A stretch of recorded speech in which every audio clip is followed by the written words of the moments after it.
A police officer in a small Ocean County community made a quick thinking decision that may have saved a child's life, but then he turned from first responder to generous helper. News 12 New Jersey's Jim Murdoch is in Island Heights this morning to tell us about it.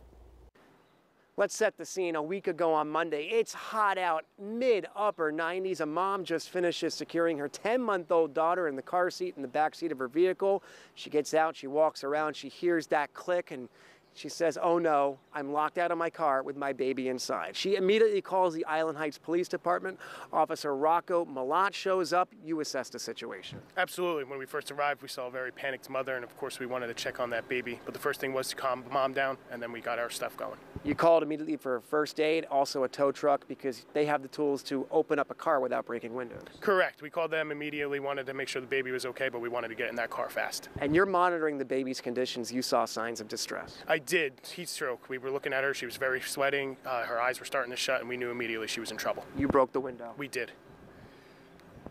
Got the baby out, was able to open the car door, but now the mom is worried about the financial impact to having the damage to the car. Of course, like we all would be. But I immediately stepped up and I told her we would take care of that for her. And between you, some organizations, the First Aid PBA, even a local shop offering to waive the repair fees, you're able to buy a new window for her. Absolutely. We all chipped in. Once they heard what we were doing, everyone was happy to help, including a garage here called Ignition. They were able to get us what we needed. Is this all in a day's work? Absolutely. So humble, too. Thank you. Good people here in Island Heights. Now, one of the devices they can use to break a window is this. It's spring-loaded, no bigger than a pen. And if you put it up against a pane of glass, it will shatter, but not flying glass.